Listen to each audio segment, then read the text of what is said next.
예, 안녕하십니까. 미국교수 유병태입니다. 어제는 일을 해놓고 촬영을 하려 했는데, 일하고 나니까 너무 늦어서 일찍 들어갔고, 오늘도 일이 산더미같이 밀려있는데, 오늘은 촬영부터 먼저 할까? 먼저 해놓고 일을 해보자. 생각한 거고. 설마 착각하시는 거 아니겠죠? 내가 일이 없어서 이거 하고 있다고 생각하진 않겠지. 내 공부를 위해서 하는 게 주된 거고, 나중에 또 내도 나이가 듣고 나면 다시 이걸 또 듣고 있겠지. 반복, 반복, 기본에 충실하자. 갔다 온 사람은 알지. 서울, 저 아래쪽에서 서울 갔다 온 사람하고 안 갔다 온 사람하고 서울에 대해서 이야기하면은 안 갔다 온 사람이 이기지. 왜 그럴까? 참. 그러니까는 갔다 온 사람은 니 아무리 씨부리 봐라. 니 말이 틀리는데 내가 니 쓰잘데기 없는 말에 내가 대꾸할 필요가 있나? 그것도 모르고 갔다 오다는 것들이 지랄하고 있지. 아이고 인간이 그렇지 뭐. 에휴 에휴 인간이 그렇지 뭐. 배고 배지 뭐 도에 저것만 해도 뭐 충분한데 뭐 저거 말 붙이는 건데 그것도 모르고 뭐 냅다 팔려나 외우고 앉아있지. 세월 지나면 알 거요. 배고 배지. 매매 의 매매는 당사 일방이 상대방의 재산권 이전할 것을 약정하고 상대방이 이에 대하여 대금을 지급할 것을 약정함으로 성립한다. 갑자기 이러니까 옛날에 초창기에 이제 그 수업할 때 어떤 분이 그랬더만 자기는 매매는 좀 알겠는데 법률 행위를 도대체 모르겠다고. 그 말 안에 당신이 매매를 모른다는 말도 들어있는 거라고. 그걸 아냐고. 매매가 법률행위인데 법률행위라는 모른다는 말은 매매도 모른다는 말이지. 당신이 하는 말은 매매 조문은 좀 외우고 있는지 모르겠지만 매매를 알지 못한다는 거지. 그런다고 해서 매매를 안 하지도 않지. 매일 하지 뭐 매일 뭐. 오늘만 해도 내 같은 경우에도 뭐 매매를 한 5번 했는데 아우 5번 넘게 했구나. 담배, 커피, 뭐 밥.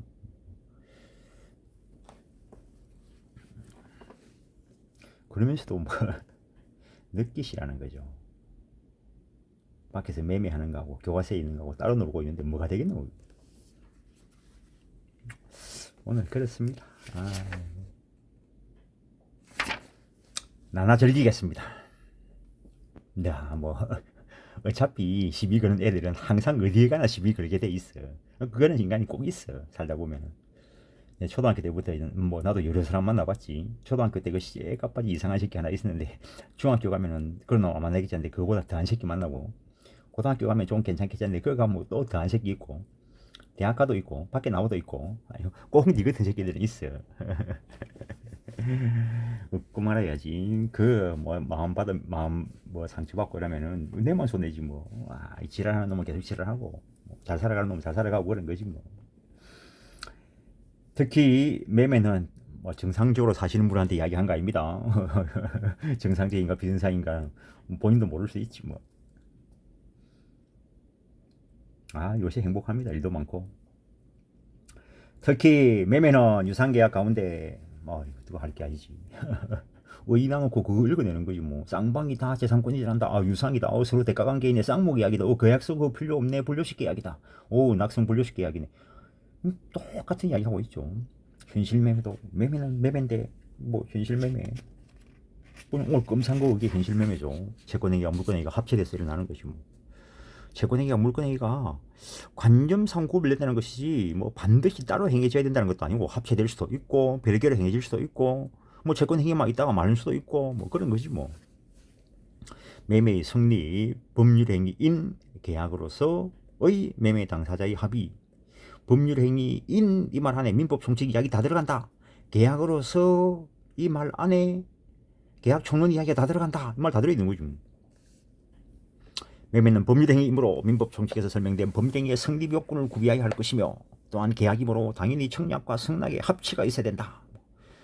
합의되지 않는 사항들은 법률의 규정이나 보충적 해석을 통하여 채워질 수도 있다. 당연한 거죠. 판례도 계약이 성립하기 위해서 당사자 사이에 계속 계약의 내용에 관한 의사의 합치가 있어야 한다. 이러한 의사 합치는 계약의 내용을 이루는 모든 사항에 관하여 있어야 되는 것은 아니다. 모든 사항에 대해서 어떻게 해? 본질적 중요한 내용만 있으면 되지. 장차 측정될 수 있는 기준과 방법, 뭐 표준이 정해져 있으면 충분하다. 당연한 이야기죠. 뭐 당연한 이야기는 그냥 확인만 하고 넘어가야 되는데 또 그걸 꼴똘히 뭐. 한편 당사자가 의사의 합치가 이루어져야 한다고 표시한 사항에 대하여 합의가 이루어지지 않은 경우에 특별한 사정이 없는 계약은 성립되지 않은 것으로 보는 것이 타당하다.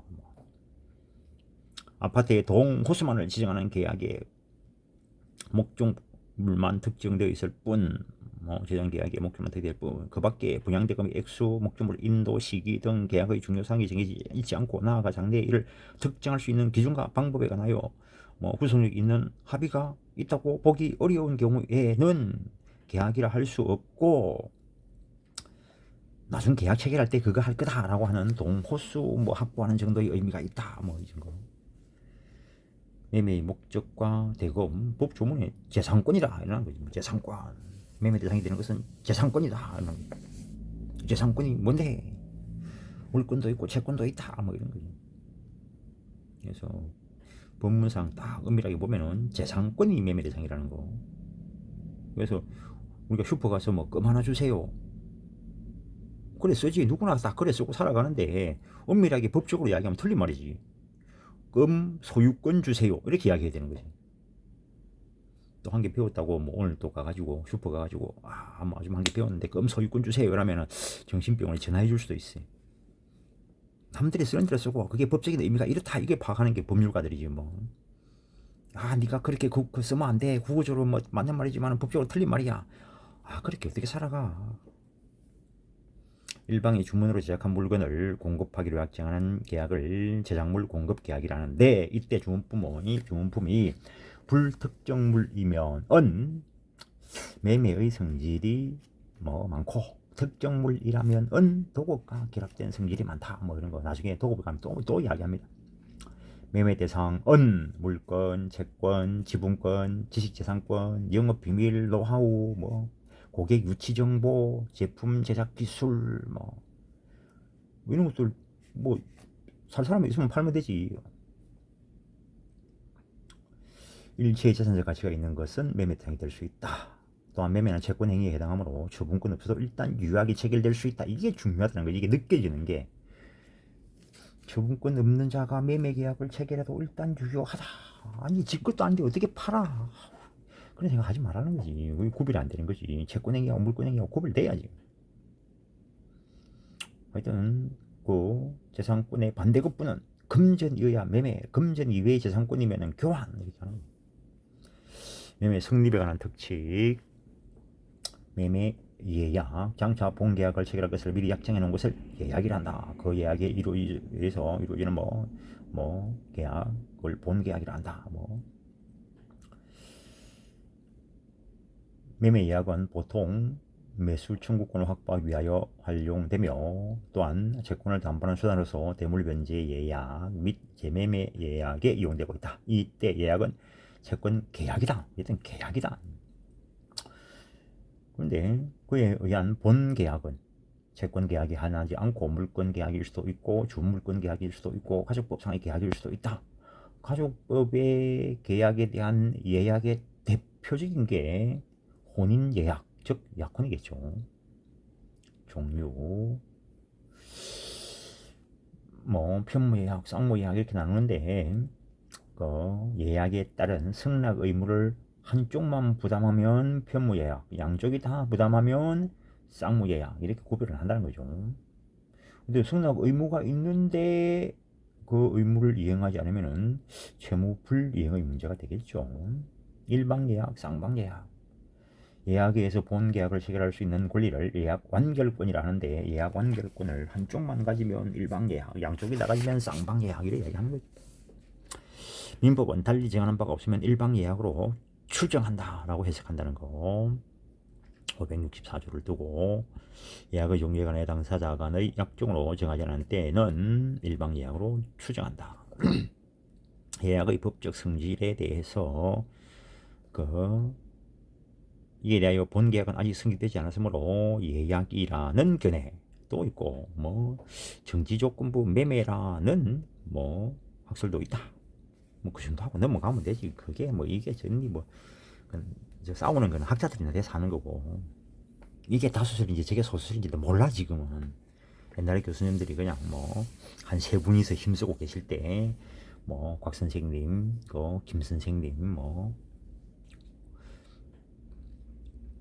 뭐 그런 분들 몇 명이서 힘쓰고 계실 때 세 명 중에서 둘이가 모이면 다수설, 한 명은 소수설 뭐 이래 했는데 지금은 민법 책 쓰시는 분들이 몇 분인데 그냥 교내 대립이 있다 이 정도의 의미인 것이지 다수설이 뭔가 그 시험 나오지도 않아.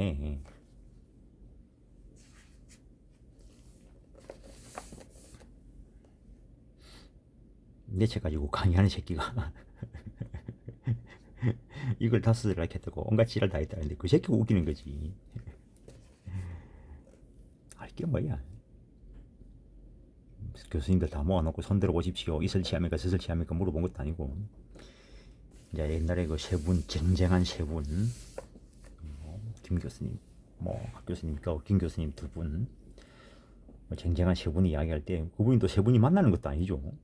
책으로 쓰는 거지. 책 보니까 저 사람 저래 써놓고 이 사람 저래 써놓고 하니까 요리하니까 세 명 다수설 요리하는 거 소수설 뭐 그랬던 거지. 그 사람한테 진짜 그게 다수설입니까? 이런 물으면은 아마 F 줄 거예요. 그것도 모르고 옛날 사시 공부하는 애들 다수설이 이건데 저건데 막 그래가지고 칼부림하고 살인사건 나고 뭐 하는 짓이야. 본질을 파악해야지. 일방 예약의 성립 요건 매매 예약은 당사 일방이 매매를 완결할 의사표시를 한 때 매매의 효력이 생기는 것이므로 적어도 일방 예약이 성립하려면 그 예약에 타잡아 맺어질 본계약의 요소가 되는 매매 목적물 이전 방법 매매 가액 및 지급 방법 등의 내용이 확정되어 있거나 해석을 통해서 확정될 수 있는 표준은 있어야 된다. 예약 완결권 매매 일방 예약 또는 쌍방 예약에 하여 예약 권리자가 상대방에 대하여 매매 완결 의사표시를 할 수 있는 권리를 말한다. 예약 완결권도 권리다. 그래서 양도할 수 있다. 물론 양도 가능한 것과 관련된 거라야지. 부동산 매매 예약의 경우에 가등기 대상이 된다. 가등기는 원래 순위를 확보하는 데 목적이 있으나 순위 보존의 대상이 되는 물권 변동의 청구권은 그 성질상 양도될 수 있는 재산권일 뿐만 아니라 가등기로 하여 그 권리가 공시되는 결과적으로 공시 방법까지 마련된 셈이므로 이를 양도한 경우에 양도인과 양수인의 공동 신청으로 그 가등기의 등기상의 권리 이전 등기를 부기 등기 형식으로 할 수 있다. 당연한 이야기지 뭐. 저당권도 팔아치울 수 있는데 뭐 저당권 이전 등기 부기 등기로 하는 것이 뭐. 물권 이외의 재산권 양도에는 채권 양도에 관한 규정이 준용된다. 예약 완결권 행사 효과 완결권 행사하면은 매매 계약이 체결되겠지 뭐. 예약 완결권 존속 기간 약정에 의하는 것이 원칙이겠지만 기간이 정함이 없을 경우에는 상당한 기간을 정하여 최고할 수 있고 그 기간에 확답을 받지 못한 때는 예약은 효력을 잃는다. 예약 완결권 제척기간 행사기간에 다른 약정이 없으면 그 예약이 승계한 뒤로부터 10년 내에 이를 행사해야 하는 제척기간에 걸린다고 보는 것이 일반적이다. 예약 완결권 제척기간이 도가인지 여부는 소위 직권조사 사항이므로 이에 대한 당사의 주장이 없더라도 법원이 당연히 직권으로 조사하여 재판에 고려하여야 한다. 예약 완결권 가등기 후 소유자의 변동이 있는 경우 부동산 물권 이전을 위한 본계약의 예약 완결권은 가등기할 수 있다.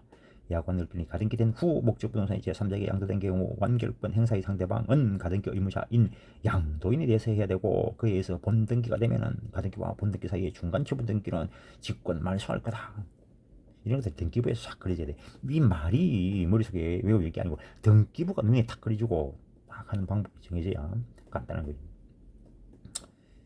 예약 완결권 행사 전에 목적물 멸실 등의 경우 매매 예약이 성립한 이후 상대방의 매매 예약 완결 의사표시 전에 목적물이 멸실 기타 사유로 일어날 수 없게 되어 예약 완결권 행사가 이행불능이 된 경우에 예약 완결권을 행사할 수 없고 이행불능 이후에 상대방이 매매 예약 완결 의사표시를 하여도 매매 효력에 새기지 않는다. 당연한 이야기지. 그리고 채무 이행이 불능이라는 것은 단순히 절대적 물리적 불능인 경우뿐만 아니라 사회관념상 거래관념상 불능인 것도 불능이다. 환매와 재매매야. 환매는 별도의 법 조문이 있습니다. 재매매 예약이라는 것은 별도의 조문이 있는 것이 아니고 예약을 매매 당사자끼리 했기 때문에 재매매 예약이라고 이름 붙여놓은 것이고 비교해보니까 환매하고 비슷하더라 뭐 이것이 똑같다는 건 아닙니다. 비슷하더라. 등기하는 방법이 달라요. 환매의 및 성질, 환매, 매도인이 매매계약과 동시에 특약으로 환매할 다시 사올 권리를 유보하고 일정한 기간 내에 매매 목적물을 다시 사오는 것을 말한다. 사는 것을 말한다. 환매의 성질, 법문에 환매할 수 있다고 규정되어 있으므로 재매매 이야기라는 견해. 환매 다시 사는 것, 재매매 다시 사는 것 똑같잖아 이거. 방법이 다르다 했습니다. 이름을 가지고 구별해놨으면 그냥 그대로 불러주면 돼. 아니 똑같은 건데 왜 따로 써놨어? 아유 따로 써놨으니까 부르는 것이 뭘.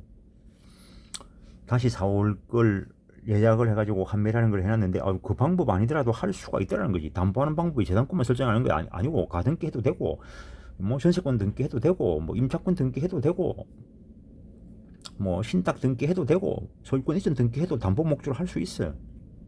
한 가지 방법만 있다고 생각하지 마시라고. 물건 빌려 쓰는데 꼭 임대차만 있는 게 아니고 사용대차도 있고 지상권도 있고 전세권도 있고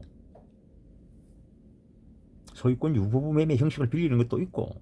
근데 어느 쪽을 주된 것으로 했으냐에 따라서 어느 법리가 적용될 것인가인 거지.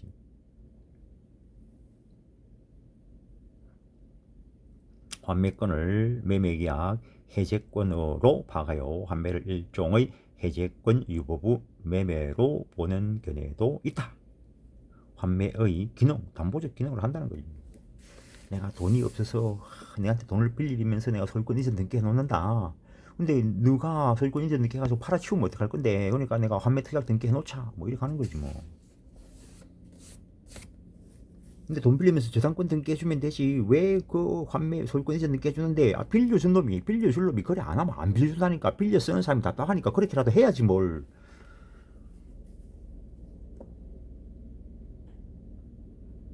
환매와 재매매 계약의 비교. 환매 법조문에 환매 특약은 매매 계약과 동시에 해당해놨습니다. 재매매 계약은 매매 계약과 동시에 할 필요는 없고 나중에라도 팔아치운 사람이 다시 사올 것을 예약할 수 있다는 거예요. 환매는 원칙적으로 달리 약정한 바가 없으면 원매매 대금과 비용이 환매 비용이 될 것인데 재매매 계약은 그러한 제한이 없다는 거죠. 환매는 부동산은 5년, 동산은 3년을 넘어설 수 없다 이런 제한이 있는데 재매매 이야기는 그런 제한이 없다는 거지. 등기 형식 매매와 동시에 환매 특약 부기등기하고 등기가 되면 대항력을 가지고 환매 등기는 추정력이 있다는 거. 재매매 계약 동시성에 대한 제한은 없다. 뭐 기간 제한도 없고 동시성에 대한 제한도 없고 부동산이라면은 등기한다면은 가등기 대상이고 가등기에는 추정력 없다. 여기서 환매권이든 재매매 예약 완결권이든 둘 다 형성권이라는 거. 뭐 동산을 대상으로 할 수도 있고 부동산을 대상으로 할 수 있고 재산권이니까 양도되고 상속도 가능하다. 환매 특약 등기가 부기등기로 됩니다. 그럼 환매권을 양도하면은 부기등기에 부기등기로 들어가겠지. 재매매 예약 완결권 가등기하고 그 양도하면은 가등기 이전 등기 부기등기를 하겠지. 재산권이니까 채권자 대입권 대상이 되고 목적물이 멸실되면은 뭐 소멸되겠지 뭐. 부동산인 경우 가등기 담보에 관한 법률이 적용될 수 있다. 환매 요건, 환매 대상, 환매 특약은 채권 담보 목적이 될 수 있는 것이라면 부동산뿐만 아니라 동산 및 채권 혹은 지식재산권도 그 대상이 될 수 있다. 환매 특약 시기 매매 계약과 동시에 해야 된다. 만약에 매매 계약 체결 이후 환매 특약을 한다면은 그거는 법에서 말하는 환매 특약이 아니고 재매매 계약이라는 거. 환매 대금 달리 정한 바가 없으면 최초의 매매 대금과 매매 비용이 환매 대금이 될 것이고 매매 대금의 이자와 목적물의 과실어 특별한 약정이 없으면 이를 상기한 것으로 본다. 당연한 이야기지. 매매와 동시에 환매 특약 등기를 하고 원래 소유자가 돈 빌리면서 소유권 이전 등기를 해놨다는 거예요. 소유권 이전 받은 사람이 사용을 하고 있어. 그 사람의 사용이 이득하고 요 돈 빌린 돈에 대한 이자 상기한 것으로 보지. 다 그래 하고 있잖아. 전세권, 전세금 미리 받아놓고 전세권자가 사용 수익하는데 전세권의 경우에 별도의 매달 뭐 돈을 내는 건 아니잖아. 그러면 전세권자의 사용 이득하고 전세권 설정자가 받아난 돈에 대한 이자 그거 가지고 쌤쌤 하는 거지. 환매 기간은 부동산은 5년, 동산은 3년을 넘지 못한다. 법 조문에 그래 써놨다는 거지. 그것보다 길면은 그걸로 단축한다 이래놨고, 한 번 정했으면은 다시 연장하지 못한다. 기산점은 특약이 성립한 날이다. 기산점을 달리 정하면 그거 무효다. 달리 정하는 거 인정할 것 같으면 기간 제한할 필요가 없는 거지. 기간을 정하지 아니한 때 5년, 3년. 그다음에 환매기간 경과 후 소유권이 제거나 합의를 한다면 이는 환매기간의 연장이 아니라 새로운 재매매 예약이라고 보아야 할 것이다. 환매특약 등기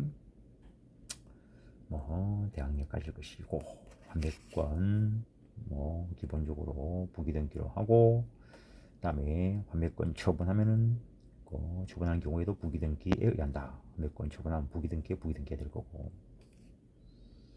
그 정도 합니다. 환매권 행사, 부동산 등기법 할 때 환매권 행사하고 재매매 예약에 따른 예약 완결권 행사하고 머릿속으로 그려가면서 한번 보십시오. 물론 내 책에 어디에다 비교를 해놨죠. 환매 요렇게 등기되고 재매매 예약 요렇게 등기될 거고, 여기서는 설명 안 하죠. 환매권 행사 방법, 매도인이 환매기간 내에 환매대금을 제공하고 환매의사표시를 함으로써 두 번째 매매, 즉 환매가 성립한다.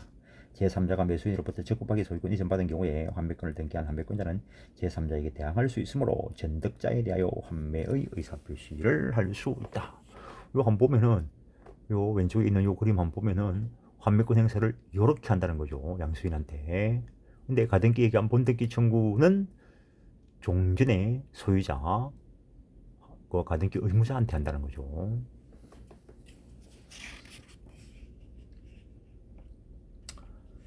매수인이나 전월자가 목적물에 대하여 비용을 지출한 때에는 매도인 203조 규정에 의한 비용상환 청구권 행사할 수 있다. 유익비에 대해서는 법원에 상당한 청구하여 법원에 상당한 상환 기간을 허용받을 수 있다. 그런 이야기. 이때 매도인 담보 책임하고도 연결됩니다. 가등기간. 환매권의 대비 행사 가능하겠지, 재산권인데. 공유 지분 환매 당연히 가능하겠지, 지분 매매 대상인데. 환매권 행사의 효과, 환매권 행사로서 매도인과 매수인 간의 두 번째 매매 계약이 성립한 것으로 된다. 그래야 국가가 세금을 두 번 받겠지. 대금의 이자와 목적물과 실은 상기한 것으로 본다. 매수인의 전세자가 목적물에 대하여 비용을 지출한 경우에 앞에서 본 거 점유권에 기한 비용 상환 청구권 규정에 의해서 상환하여야 된다. 환매기간 경과 후 권리 행사 전에 가압류 집행자에 대한 효력, 환매특약부 매매계약이 정해진 환매기간 내에 환매의사표시를 하였으나 환매에 의한 권리 취득 등기를 하지 아니한 매도인이 가압류 집행을 한 자에 대해서 이를 주장할 수 없다.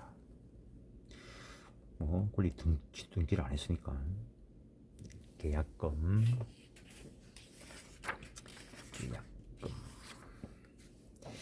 계약을 체결할 때 그 계약에 부수하여 당사 일방이 상대방에게 지급해 놓은 금전 기타 유가물을 말한다.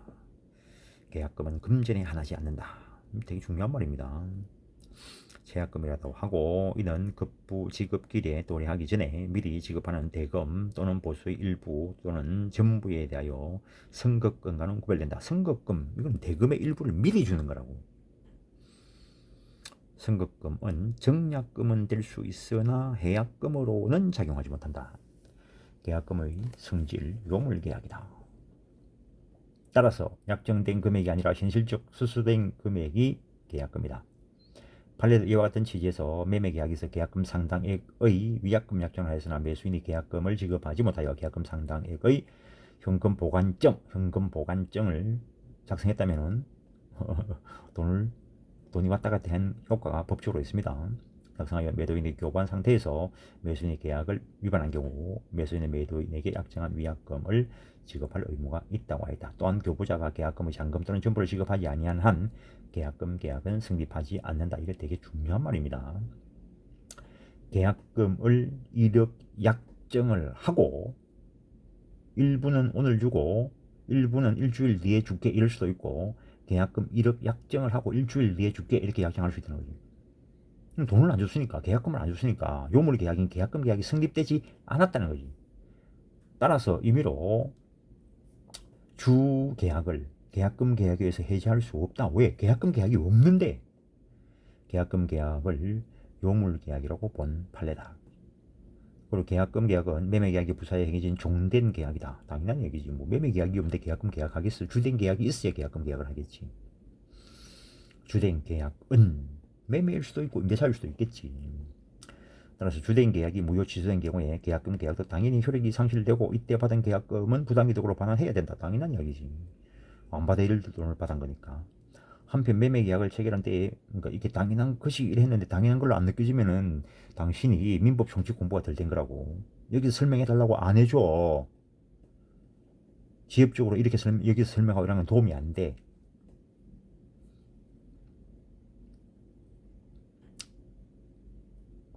친절하게 뭐 오만 살붙이가지고 설명하는 게 그게 잘하는 건 줄 알아. 웃기는 소리 하고 있네.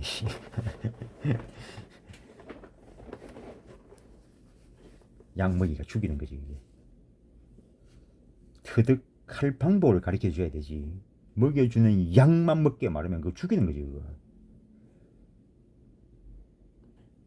매매 계약을 체결할 때 매수인이 잔금을 지불하기 전까지 매도인은 약정된 계약금 배액을 상환하고 매수인은 약정된 계약금 포기하고 해지할 수 있다고 약정하였다면 매도인이 계약금 일부만을 지급받았을 때에도 계약금 계약의 요물을 갖추지 못하였으므로 계약금 계약은 성립되지 않았으나 위 약정에 따라 해지할 수 있으므로 이때 계약금의 기준이 되는 것을 실제 교부된 계약금 일부가 아니라 약정된 계약금이 기준된 다릅니다. 위에 거하고. 계약금의 약정을 하고 일부 또는 전부를 아직 지급하지 않았다면 계약은 존재하지 않는다. 그거에 변화는 없어. 근데 밑에 보면은 매매 계약을 체결할 때 매수인이 잔금을 지불하기 전까지 매도인은 약정된 계약금 배액을 상환하고 다른 말 없으면은 현실로 지급된 계약금 그 배액을 상환하고 뭐 교부자는 그걸 포기하고 뭐 이래 될 건데 약정된 계약금이라고 문구를 썼다면은 그 약정된 계약금으로 갈 수 있다는 거예요. 법리가 완전히 다릅니다. 계약금의 교부 시기 계약 성립과 동시에 교부되지만 반드시 그럴 필요는 없고 주된 계약 성립 후에 교부될 수도 있다. 약정하기 나름이지 뭐 이 비규칙인데 계약금은 증약금의 성질은 무조건 있겠죠. 계약을 체결 안 했는데 계약금 주면은 정신병자지 그거. 아니지. 정신병자라기는 좀 그렇고. 뭐 그렇지 뭐. 그래서 계약금은 무조건 계약이 체결됐다는 증거금으로는 작용을 할 거고 경우에 따라서 해약금의 성질도 가진다는 거지. 계약의 해제권을 유발하는 작용을 갖는 계약금을 해약금이라는데 민법은 계약금을 원칙적으로 해약금으로 추정한다. 해약금은 당사자 간에 다른 약정이 없는 경우에 인정되는 것이다. 말단사가 위조한 해약권을 배제하기로 한 약정을 하였다면 뭐 당연히 배제되겠지. 임의규칙이니까. 위약금인 계약금도 있다는 거죠. 채권 총론 재무불이행 손해배상 예정 쪽에 가면 또 설명이 있습니다. 중점 주고 될 게 다르기 때문에 한쪽을 몰아놓지는 않았고 이쪽에도 두고 그쪽에도 두었는데 위약금은 당사자의 계약금을 포기한 자가 채무를 불이행한 경우에 수령자가 이를 몰수하고 계약금을 수령한 자가 그 채무를 불이행한 경우에 교부한 자가 그 배액을 상환하기로 약정한 경우의 계약금을 위약금이란다. 그 몰수 이야기가 들어가야 그 위약금인 계약금이 됩니다.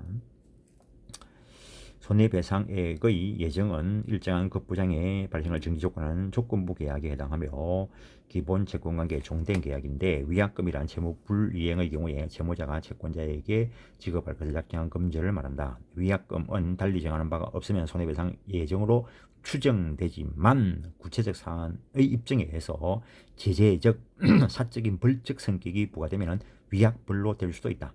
따라서 당사자 사이에 재무불이행이 있으면 위약금을 지급하기로 약정하고 있는 경우에 위약금이 손해배상 예정인지 위약불인지는 계약서 등 처분문서의 내용과 계약 체결 경위 등을 종합하여 구체적 사건에서 개별적으로 판단해야 될 의사 해석의 문제이다. 법률행위 해석의 문제다.